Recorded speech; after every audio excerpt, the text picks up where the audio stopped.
10 Craziest Interrogation Raw Moments. What is going on? Hello? What's your emergency? I think I need an ambulance. Okay, what's going on?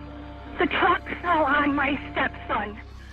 He had some poke wounds inside of himself, and I put him in a shower to revive him. He's not revivable. Please help me. Before the interrogation, we get a quick look at the story's beginning.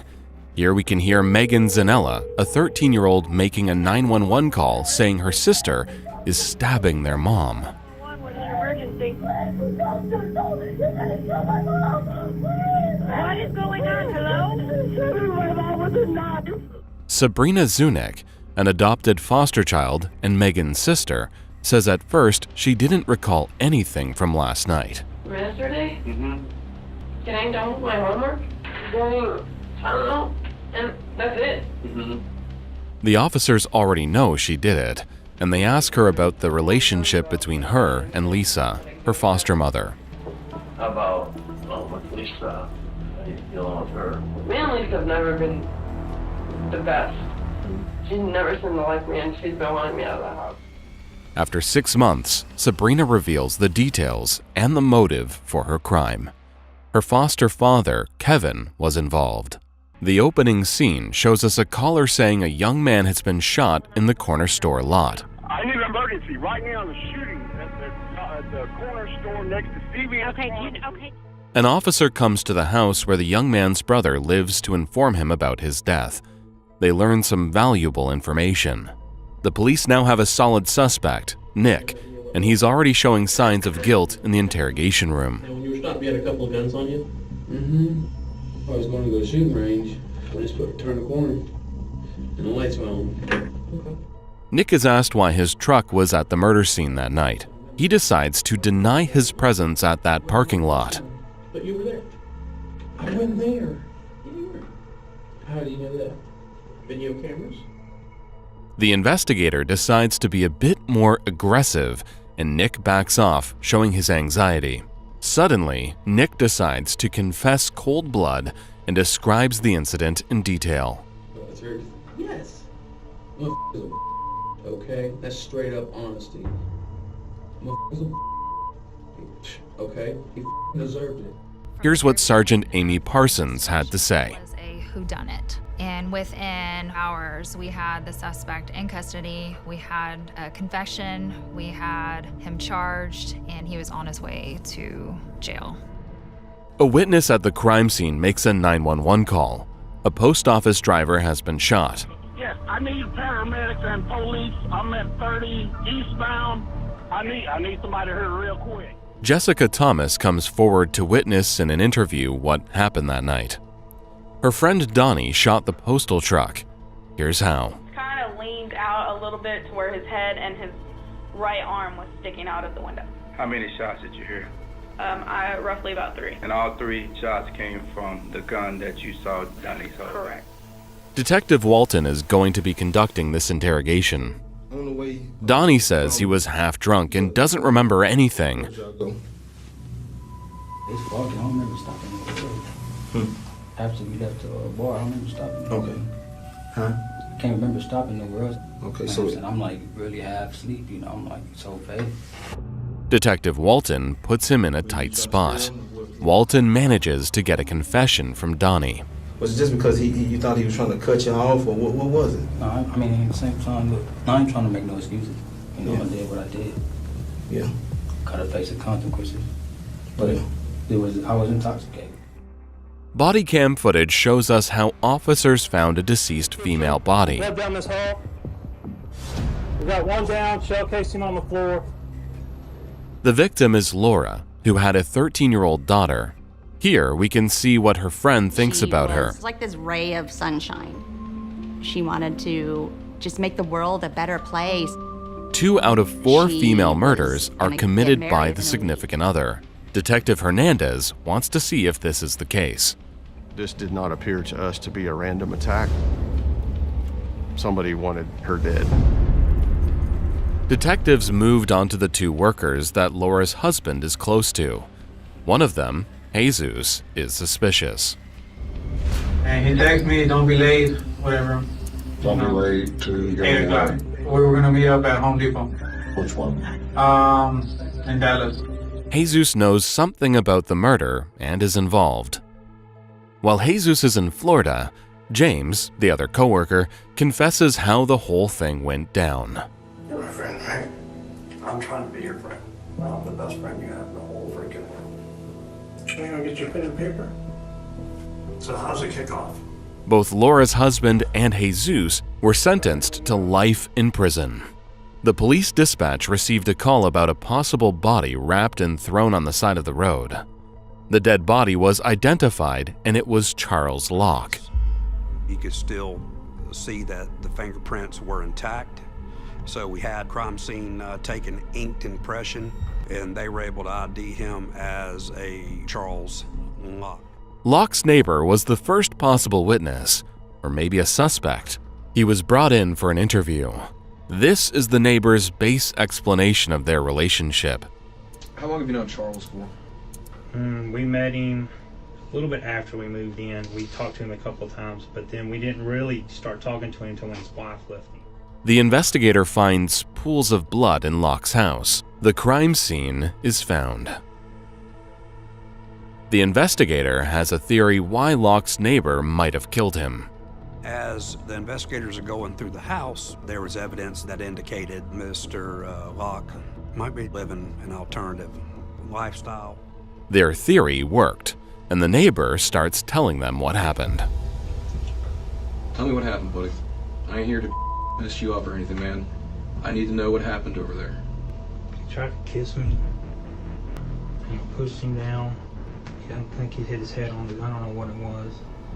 Blood was coming out. The neighbor confessed, and he calls his wife to inform her of his arrest. Calvin. I did something bad. Why? Cindy calls 911 in request of an ambulance. A truck crushed her son's chest. Levi. Yes, I live at 85 Yale Farm Road. I think I need an ambulance. Okay, what's going on? The truck fell on my stepson. The truck fell on your... Turns out the death might not be an accident. An investigation is opened, and it seems to be very complicated. There's a big problem, and I wish I could say he died in your presence. But when you walk back in there, if you're telling us the truth and saying you had a conversation with him, you're lying because he was dead at that time. No, I had a conversation with him, I'll tell you that. Carl Carlson is taken in for an interrogation, not knowing he is a suspect. Tom, the investigator, tries to get Carl through deception. Tom came up with this concept that through medical technology, we were able to tell exactly what time he died, and we knew what time Carl had left. And I wish I could say he died in your presence. But when you walk back in there, well, he was either dead when you walked in there or as you walked out. Carl seems to be letting loose. The fish is on the hook. Now they have to reel it in. I think he's not crying here. He's trying to put on a show for the camera and for all of us that he's emotional here. But the walls are closed on him. He finally comes to a confession, saying he only accidentally killed him.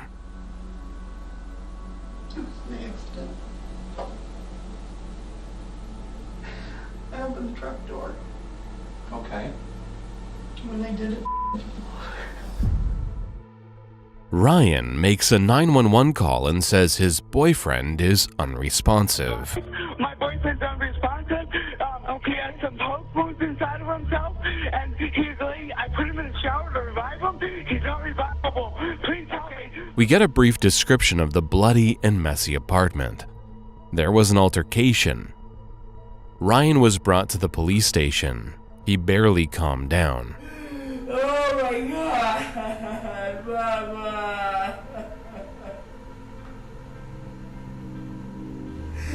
Oh my God, no. No. Ryan seems suspicious with some fresh fork marks on his chest. Their neighbor says they were arguing, and Ryan seems even more suspicious. One of the neighbors upstairs to Nixon's apartment told me that she heard two people arguing. You stabbed me in the chest. Well, you stabbed me with a fork. Ryan has been charged with homicide. Information I have, we're going to be charging you with deliberate homicide. Oh my God. Yeah. He confesses, and it seems to be a big relief for him. On the back of his head right there. I thought he had like banged his head, or maybe I poked him in the neck or something. A medical center informs the police about a string of deaths related to blood sugar. Many patients who died of low blood sugar that weren't diabetic. The FBI got involved, and they have their first suspect. Rita Mays was an uncertified nursing assistant who worked in the medical surgical unit that they referred to as Ward 3A. Rita, the suspect, is taken into an interview. Special Agent Earl Gilliam here with Miss Rita Mays. What's your title? I'm a nurse's aide. The FBI thinks Rita killed those people by administering insulin. An investigator suggests a polygraph test. Rita denies it. Would you be able to take a polygraph concerning this and pass it? I will not take a polygraph. Rita has a husband in jail. Everything indicated that she is the killer. Her calls with her husband were compared to the days of death via low blood sugar. When she returned the following shift after having placed that call and made those comments, the same patient suffered low blood sugars again, indicative of this patient being administered insulin 2 different occasions. Rita confesses 3 days later. Taylor was reported missing for 6 days by her girlfriend, Cassandra. Cassandra meets with detectives in an interview. The last day that y'all were together, can you kind of walk me through that day? Woke up, she made me breakfast, eggs and bacon and stuff, and she was in no hurry for anything. I said, well, we'll go to the grocery store. I'll pick up some stuff. We'll have wings tonight. That was that. She was like, okay, well, Ash is coming over. We're going to go to Ash's bank, and we're going to pick up my money and stuff out of the safety deposit box. Investigators put their focus on Ashley, a person Taylor was last known to be with. But when Taylor wouldn't text me back, I texted Ash, and I was like, Ash, like, where are you guys at? Because I thought that they were just going to run to the bank. That's the only thing I knew of that day. Cassandra gives even more information about Ashley. Taylor, it seemed like she was getting paranoid. She was talking about how she felt like something just wasn't right with Ashley. She wasn't sure if Ash had her money or not. She goes, no, Cass. She goes, like, I'm telling you, something just doesn't feel right with me. A money trail seems to be the best way to find out more about Ashley.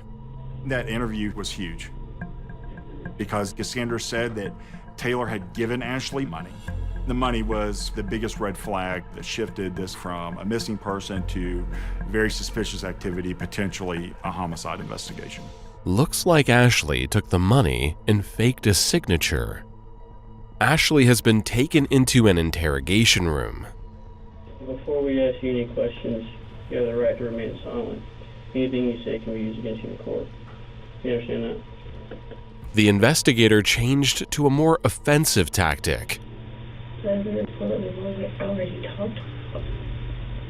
your mind changed at all? Do you feel any different? Have you thought about any other ways that this could have went down? Not really. Taylor's body has been found nearby a farm. 3 years later, Ashley has been sentenced to life in prison. We, the jury, find the defendant, Ashley MacArthur, guilty of first-degree premeditated murder with a firearm as charged in the indictment. Looks like a home fire has been started to cover up a murder. There was a bedroom that had some fire damage, and in that area was where there was a red plastic gasoline container that seemed extremely out of place. Other than the clear murder, investigators have a missing child case on their hands too. Melissa's cousin had called me that morning and says, please tell me it's not true.